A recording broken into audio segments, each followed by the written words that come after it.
Muito bem, este é o Conexão Futura ao vivo aqui na tela do seu canal Futura, também lá na internet. Você pode acessar o futura.org.br para saber tudo sobre a nossa programação e conferir também o Conexão ao vivo aí na tela do seu computador. E falta pouco mais de 3 meses para a realização das provas do Exame Nacional do Ensino Médio. O Enem 2015 teve mais de 8.478.000 estudantes pré-inscritos, segundo o balanço do Ministério da Educação. E hoje é dia de estreia aqui na programação do Futura. A nova temporada da série Enem no Futura vai ao ar logo após a exibição do Jornal Futura, com episódios inéditos toda terça-feira, revelando um pouco dos bastidores de preparação para a prova na vida de 4 estudantes de diferentes regiões do país. Então, aqui no Conexão de hoje, vamos também falar sobre o Enem e sobre as mudanças ocorridas no exame deste ano, desde lá o período de inscrição até a realização das provas em 24 e 25 de outubro. Então, para essa conversa, a gente recebe aqui no estúdio a telefonista e candidata ao Enem, a estudante Jaqueline Santos de Jesus. Tudo bem, Jaqueline? Bem-vinda. Boa tarde. Boa tarde. Aqui ao meu lado está o Eduardo Valadares, ele é professor de Linguagens e Redação do site de videoaulas Descomplica. Eduardo, bem-vindo mais uma vez, tudo bem? Tudo ótimo, muito prazer, muito bom estar aqui de novo no Conexão Futura. Muito bom, e ainda conosco está o Marco Laurindo, ele é coordenador pedagógico do QG do Enem. Marco, também bem-vindo mais uma vez. Beleza, obrigado aí pelo convite, estou muito feliz também. Muito bom. E você em casa, como sempre, também é nosso convidado, então aproveite aí para tirar as suas dúvidas, compartilhe essa história com a gente, mande mensagens, comentários e opiniões para a gente. Aproveite aqui os especialistas e a especialista em provas do Enem também aqui para você mandar o seu recado nas redes sociais. Aproveite aí o Facebook, deixa eu colocar aí na tela para você. Você já vai aqui no canal Futura Oficial, que é o nosso perfil na rede social. Você encontra aqui essa web chamada que eu gravei especialmente para que você assista. E você vai aqui embaixo no curtir, no comentário, no compartilhar, participando do Conexão Futura de hoje, deixando registrada aqui a sua dúvida.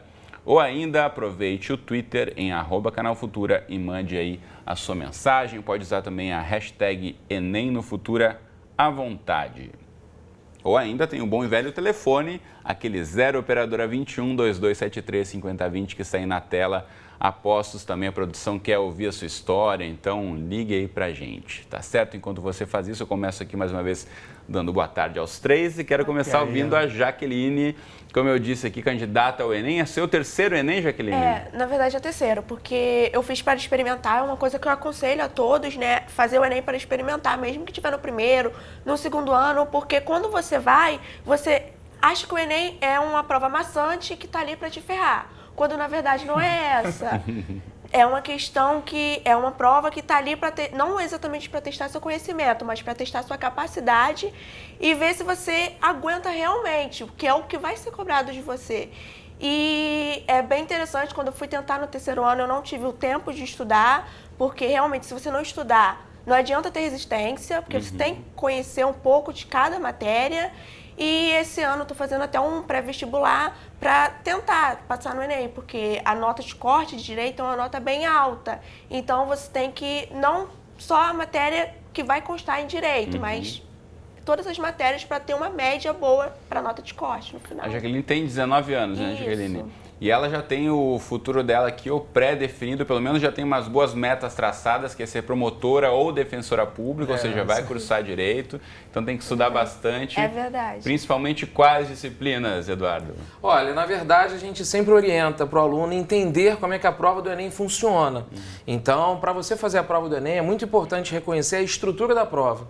A prova, na verdade, ela é feita de 180 questões divididas em 2 dias, 90 no sábado, 90 no domingo, só que no domingo você ainda tem um acréscimo da redação. No sábado você faz as ciências humanas com ciências da natureza, 45 questões para cada parte. No domingo você volta com a parte de linguagens e de matemática também com a redação, totalizando 4 horas e meia no sábado e 5 horas e meia no domingo. São 10 horas de prova, por isso que o comentário da Jaqueline procede.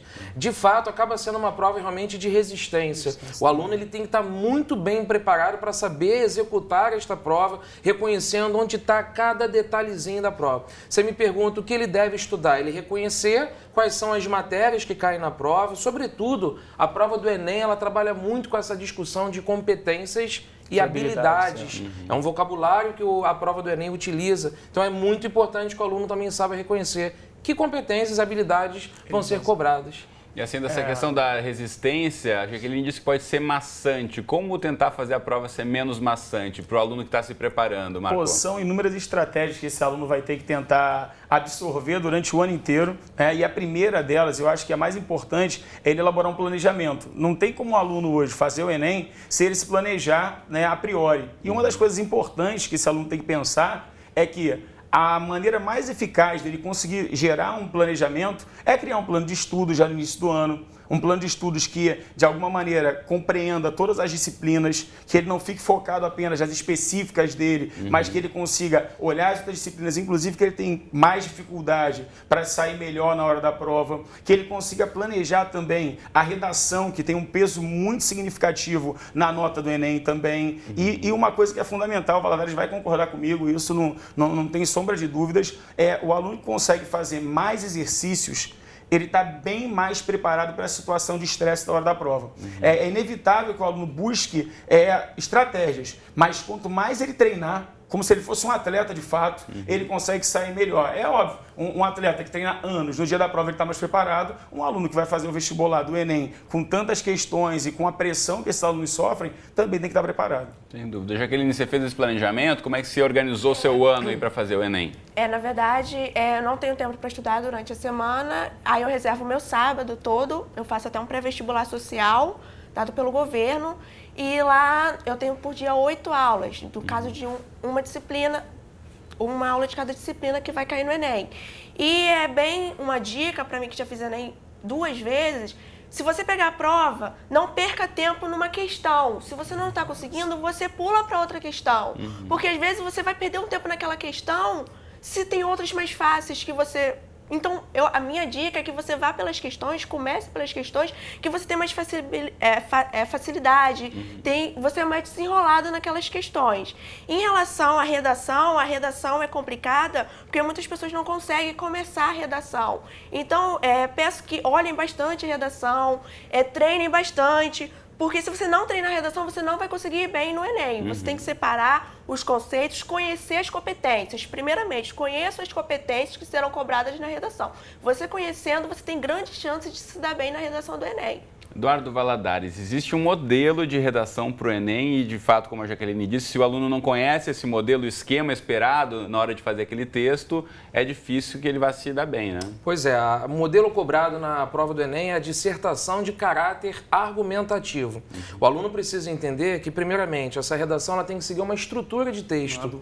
Então, como todo bom texto, tem início, meio e fim, que nós damos os nomes de introdução, de desenvolvimento e de conclusão. A Jaqueline colocou muito bem, para muitos alunos é um certo medo, de fato, começar o texto.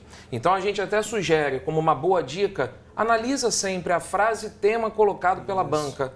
Depois da frase tema, analise os textos base, analise os textos da coletânea. Essa coletânea nunca pode ser copiada, né, Marcos? A gente não pode deixar que o aluno retire fragmentos inteiros da coletânea para reproduzir na redação. Isso não vale. Mas o mais importante da gente comentar, e como dica para o aluno, é que ele vá, de fato, exercitando redação, como a Jaqueline também colocou. Toda semana é indicado que o aluno treine 1 a 2 redações, principalmente nesta época que nós já estamos, que antecede a prova. Pega os temas anteriores, temos tantos temas anteriores do Enem, vai olhando a abordagem, como é que a banca coloca. Vale lembrar que a banca sempre escolhe temáticas de ordem social, política, econômica, cultural. Então é bom que o aluno já tenha em mente quais foram os anos anteriores de cobrança desses temas, para agora não levar nenhum susto, nenhuma surpresa. E também é fundamental estar atualizado, né? Ler jornal, ler os sites, ler revista, saber o que está acontecendo no mundo. É fundamental, mas uma coisa que ele falou, até de caráter mais técnico mesmo, é que o aluno tem que estar atento aos eixos que o Enem propõe. Não adianta ele ficar buscando outras discussões, porque o Enem está fixado nessas questões que o Valadares levantou. Então o aluno ele sabe que dentro daqueles eixos ali, ele vai se preparando e a estrutura para ele ela é montada basicamente já no início do ano. Todo professor vai falar, bom, você tem que fazer ali a sua introdução, desenvolvimento, a conclusão, mas a análise dos eixos temáticos ela vai acontecer durante o ano inteiro. E a partir daí o aluno está muito mais preparado, seja qual o tema for na hora da redação. A ideia de dar o branco na hora H ela é muito complicada para o aluno que não teve esse tratamento durante o ano inteiro. Se ele passou por um ano de tratamento, principalmente da análise dos eixos, pô, ele está preparado para qualquer tema. Qualquer tema. Bom, a gente falou aqui um pouquinho sobre esse preparo para a prova, mas a gente sabe também que, além de tudo isso, tem toda a burocracia envolvendo a prova que acaba aí mexendo com a cabeça de muitos estudantes. E na internet você encontra aí muita informação sobre as mudanças no Enem desse ano. Eu vou abrir para você de casa o site o G1, que tem aqui uma reportagem especial com taxas, horários, enfim, a questão da taxa até já passou, da inscrição e tudo mais. Mas quero saber da Jaqueline, que já fez então outras 2 vezes para essa. A gente sabe que teve mudança em relação ao horário das provas, a questão da segurança das provas também, as inscrições, o cartão com o local das provas. O que acaba mudando aí para o estudante que, além de todo o preparo que tem que ter, né, para ir bem ali na hora de sentar na frente da prova e fazer, essa questão burocrática acaba interferindo bastante também? Tem que pensar na inscrição, você se inscreve, entrar no site, depois não pode perder o prazo de pagar a inscrição. Como é que foi para você? É verdade. Isso você tem que... Eu, no caso, eu consegui a isenção do governo, só que esses prazos são prazos curtos. Então, você tem que estar prestando bastante atenção. Outra questão dessas regras novas também infere na redação. A redação também vai sofrer grandes mudanças. Então, outra vez, eu vou fixar na redação. Preste atenção que houve mudanças na redação também. Estava preparado para um tipo de prova e agora será um pouco diferente. Pois pode mudar algumas coisas. Algumas coisas vão zerar completamente essa redação. Em questão de horário, não se atrase. Os portões 5 minutos antes já começa.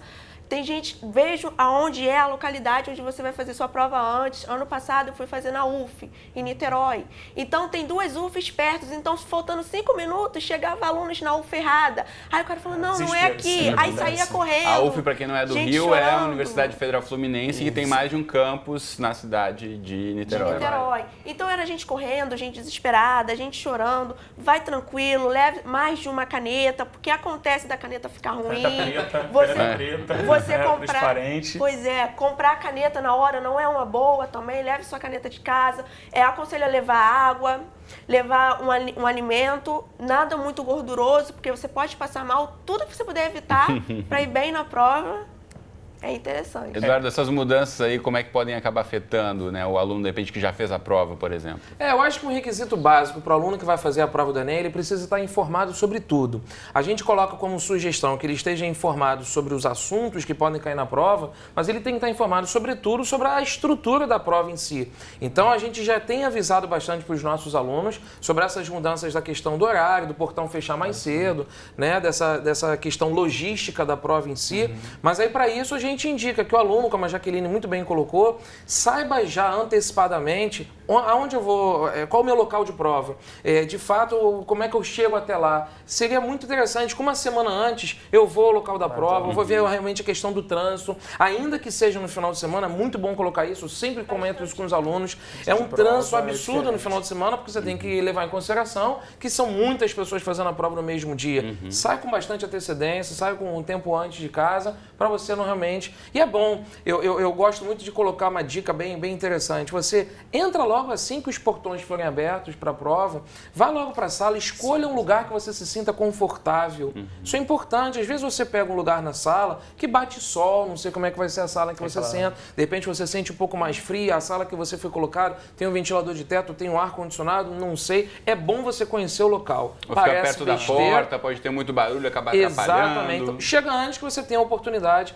de escolher bem o local. Não, e até por isso, agora eles deram mais meia hora para os alunos ficarem em sala, para depois abrirem lá, tirarem o lacre da prova e aí eles terem acesso à prova mesmo. Porque antes era uma confusão na entrada e sempre gerava também confusão na hora da entrega, que é uma hora tão importante, que o cara vai abrir ali e dar a prova aos alunos. Então o governo, inclusive, deixou aí mais meia hora, os alunos têm mais meia hora lá para ficar esperando e aí sim começar a prova. Isso é um dado positivo, né? Se a gente for analisar mesmo o estado emocional do aluno na hora da prova, a chegada com pressa também, pode gerar algum tipo de complicação e nesse ponto o governo atuou muito bem, assim. Acho Sem dúvida, você chega na sala, já fica um pouco mais tranquilo, aí você consegue ali já olhar o espaço, né, organizar, respira principalmente, né, isso é fundamental, respira fundo.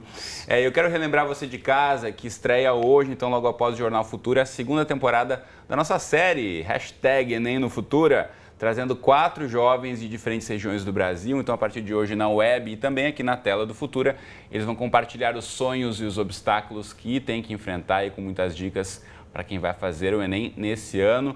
Todas as informações se conferem no site futura.org.br/Enem no Futura, nessa iniciativa que é uma parceria do canal Futura com o Instituto Unibanco. E eu aproveito e mostro para você de casa aqui no site já, ó. Você vai lá em futura.org.br/Enem no Futura, como eu acabei de dizer, já está aqui, ó, o primeiro episódio na íntegra, chamado simpaticamente de Muito Prazer, Chegamos, onde você vai conhecer aí os jovens. Deixa eu puxar um pouquinho aqui para você ver de perto quem são eles. Tem inclusive aqui o Twitter deles, que você pode trocar ideia, mandar informações. Tem representante do Ceará, de Minas Gerais, de Goiás e aí o Arthur Carlos, do Rio de Janeiro. Então são diferentes realidades que esses jovens encontram, e a gente falava aqui um pouquinho sobre trânsito e locomoção para o aluno que vai se deslocar de uma cidade para outra eventualmente, ou mesmo dentro da própria cidade. O trânsito acaba interferindo bastante, tem aí um pouco da rotina deles, e o primeiro episódio já está aí disponível para você. Se ficou com vontade, acesse logo o site, ou então você pode aguardar aí logo após o Jornal Futura, que começa às 5 horas da tarde. No finzinho do jornal você vê aí esse episódio na íntegra, e toda terça-feira tem aí um episódio novo para você. Eu quero saber da Jaqueline em relação a esse preparo, essa rotina. Você tem tipo um diário, uma questão de manter uma rotina fixa para até o momento da prova você estar bem preparada e tranquila? Eu aconselho leitura. A leitura, independente da matéria que você for fazer, independente da matéria, todas as matérias exigem leitura, porque às vezes algumas questões é até a interpretação de texto, você já ter ouvido falar. Eu vejo bastante aula no YouTube, já vi algumas aulas no Descomplica também, tem algumas aulas, eu acho que são de amostras, que se você não tem condições, não tem como, você pode ver essas aulas no YouTube. Já aprendi bastante coisa, e eu indico pelo menos, se você tiver meia hora por dia dentro do ônibus para dar uma lidinha em alguma coisa, eu sugiro, que é uma boa. Você pensa que meia hora não é nada, mas às vezes você pescou uma coisa ali que você pode usar na sua prova. E o aluno hoje ele tem muita possibilidade, quando ele abre a internet, de conseguir conteúdo. Nosso grande desafio, tanto o meu quanto o Viladares, que a gente trabalha tanto presencialmente quanto online, é tentar dar a esse aluno conteúdo de qualidade. A internet, ela ao mesmo tempo é um labirinto, porque o aluno ele pode achar uma coisa muito boa e no final ele pode não encontrar o caminho. E a gente tenta dar esse caminho para ele, né? Os nossos sites, eles buscam mesmo orientar o aluno desde o início do ano no caminho que ele vai seguir praticamente o ano inteiro. E o barato da internet é que ela dá acessibilidade. Poxa, ela está falando aqui, tô no ônibus, de repente com o meu smartphone, eu vou lá, abro, assisto uma aula que vai contribuir para a minha aprovação para direito, por exemplo.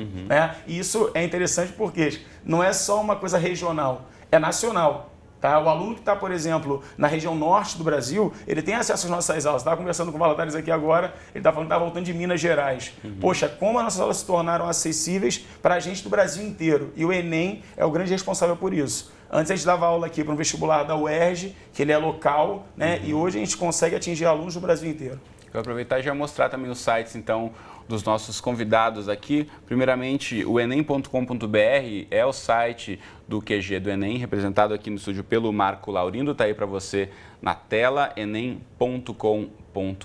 vai aparecer aí daqui a pouquinho. Já está o texto aí para você acessar, seja do smartphone, do tablet, do celular, do que for, todas as possibilidades. E tem também o outro site, que é o Descomplica, que está representado aqui no estúdio pelo Eduardo Valadares, e que você pode aí também saber um pouco mais sobre como se preparar melhor para o Enem. E tem aquele site oficial de sempre que eu gosto de mostrar aqui para você. Como a gente já disse aqui, você tem que saber muito bem o que vai estar esperando você na hora da prova. E o site oficial do INEP tem todas essas informações também. Nunca é demais acessar. Vai lá, às vezes você, eu sei tudo sobre a minha prova, blá, blá, blá. Não sabe, não. Quem sabe vai lá e revisa, então, para ter certeza. Está aí para você o site do enem.inep.gov.br. Esse é o site oficial aí que o Ministério da Educação, através do INEP, deixa aí disponível para todos os candidatos. Agora, uma outra questão fundamental, a gente falou muito sobre o aluno, está bem tranquilo, sobre o preparo, né? A gente já está aí, como eu disse, faltam um pouquinho mais de 3 meses para a prova acontecer, mas tem um fator fundamental que é a família, né? Quem está em volta desse aluno, muitas vezes, deixa esse candidato enlouquecido numa pressão, aí a mãe, o pai, ou então aquele irmão mais velho que já passou no Enem e fica botando pressão. Quero saber, então, de vocês essas dicas principais aí de como o aluno pode tentar passar um pouco mais de tranquilidade ou pedir mais tranquilidade da família, Eduardo. Na verdade, a gente sempre coloca que o aluno ele nunca está sozinho quando ele faz o vestibular, quando ele faz uma prova do formato, do estilo do Enem, que é um concurso de bastante profundidade. Então, é importante que os pais reconheçam como é que deve ser essa preparação do filho, deste aluno, no caso. Quando a gente trabalha com os nossos alunos, a gente coloca muito para eles, inclusive, essa habilidade de estudar, como ele deve aprender. Então, a gente trabalha muito com essa noção da formação do hábito, da questão da rotina, como estudar ao longo da semana, que ele crie um cronograma de estudos, que ele saiba realmente o que ele vai fazer de segunda a sexta, se no final de semana ele vai ter tempo para estudar, como ele vai estudar no final de semana. É muito importante que os pais acompanhem isso, que os pais estejam perto dos seus filhos sabendo, bom, meu filho ele está estudando para a carreira tal e ele precisa se dedicar tantas horas por dia. Eu vou ajudar, inclusive, ele montar a agenda dele. A gente trabalha muito com o conceito da concentração, do foco. E aí, como é que o aluno vai encontrar concentração, foco, que se de repente, dentro da sua própria casa, quando ele tenta estudar, a família impede ou atrapalha de uma certa forma. Então, pais e mães, fica aqui o recado. Vamos ajudar os filhos a encontrarem esse foco. Uma dica muito boa, pais, controlem os seus filhos a saírem das redes sociais o tempo inteiro,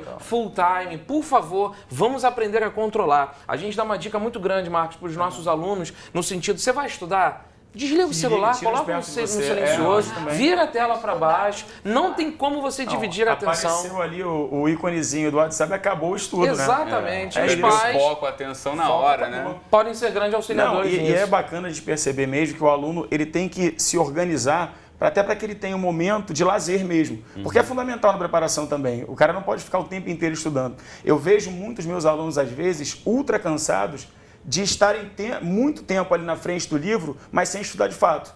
Ele fica ali muito tempo, ele olha o WhatsApp, olha o Facebook, volta para estudar, porque de fato ele está tentando estudar, mas ele não consegue. Então é muito melhor ele se concentrar e falar assim, vou ficar 40 minutos aqui, estudando sério. Estuda sério, pratica exercício, sai um pouco, relaxa. Volta para o estudo. Então, isso funciona muito mais e o rendimento dele é muito melhor nesse sentido, né? E quando você está falando das famílias, eu lembrei aqui de alguns casos que eu já vi nesse tempo de experiência. Eu lembro uma vez que eu estava na UERJ, ali na porta da UERJ, era a prova do Enem.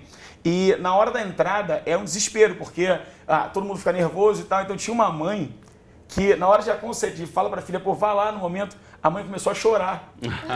A mãe chorou. Aí a aluna foi, pô, mãe, não chora não. Então é um momento muito importante para ele. Eu falei, caramba, aquilo vai subir emocionalmente abalado por causa da mãe. Então, de fato, a família tem que colaborar nesse processo também, de passar calma. Antes de ouvir a Jaqueline, tem uma pergunta aqui que chegou para a gente da Natália. Quantas horas por dia são aconselhadas? Também o excesso de estudo também não é bom, né? Então tem um máximo, mínimo e máximo? Essa parte que o Marcos falou é muito importante. A gente coloca para os nossos alunos uma espécie de fórmula. Treinamento intenso, relaxamento profundo. Ele citou no início sobre a questão do atleta. O aluno precisa se enxergar como se ele fosse um atleta olímpico. Ele está se preparando para uma grande competição. Então ele precisa determinar na sua agenda o tempo que ele vai dedicar ao estudo. E aí o Marcos colocou uma questão muito importante. Eu vou estudar aqui concentradamente 40 minutos. Faz um break, faz um intervalo de 5, 10 minutinhos e retoma. Só que a parte do lazer ela é muito importante. Você não vai conseguir render o suficiente se você não estiver descansado. A pergunta é no sentido, quanto tempo por dia? Nós aconselhamos que o aluno pegue mais ou menos uma matéria e estude 2 horas com profundidade aquela matéria, alternando teoria e exercício, teoria e exercício. Faz o intervalo, volta para uma outra matéria naquele dia. Então, por dia, uma sugestão nossa, fica aqui uma sugestão, que ele pegue 2 matérias inteiras para estudar. Lembrando uma coisa muito importante, quando a gente fala estudar uma matéria, às vezes um aluno ele peca, porque ele fala, hoje à tarde eu vou estudar física, hoje à noite eu vou estudar biologia. Peraí, você vai estudar o que de biologia? Então a gente dá um conselho, que assunto do que você eu vai vou estudar genética de biologia, fazendo tantos exercícios com a finalidade de acertar X questões. Muito bom. Dicas da Jaqueline para a gente encerrar então. Em relação ao tempo de estudar, eu acho que isso vai de cada pessoa, da capacidade de cada pessoa. e tem a questão de você associar a matéria. Você pode associar o português com a literatura. Você pode estar associando alguns assuntos de química com alguns assuntos de física. Algumas coisas se encaixam. Então, você tem que criar um cronograma. Poxa, ó, essa matéria se encaixa nesse assunto e se encaixa aqui também. Então, é interessante você associar o que se encaixa. Outra questão em relação ao incentivo. Pais, incentivem seus filhos. Se ele vê aquilo como obrigação, quando nós jovens vemos algo como obrigação, a gente perde desânimo, o ânimo. Quando seu pai chega e fala, nossa, filho, você quer ser advogado? Você vê a felicidade no rosto do seu pai, que você quer ver aquilo, você fica motivado. Então, eu sou muito motivada pela minha chefe, sou muito motivada pelos meus tios, pelos meus pais, e eu não vejo como uma obrigação eu passar. Eu vejo como uma coisa de orgulho para minha família. Nossa, eu vou ser o orgulho da minha família. Então, quando você passa isso para o seu filho, nossa, o seu filho não vê aquilo como uma obrigação. Muito bom esse belo recado da Jaqueline. Vai encerrar o nosso programa aqui para sensibilizar familiares, amigos aí de quem está passando por esse momento estressante de preparação para o Enem. Mas por agora, então, nosso tempo acabou. Rapidamente no site lá, futura.org.br/Enem no Futura. De novo aí, você vai ver toda semana novos episódios dessa série com os bastidores aí. E também tem aqui embaixo os links dos nossos parceiros, tem do Descomplica, tem do Enem, do QG do Enem, Blog Educação e tudo mais. Você pode aqui ter todos os caminhos para estar muito bem preparado para o Enem desse ano, tá certo? Obrigado aos três pela presença, um prazer recebê-los aqui.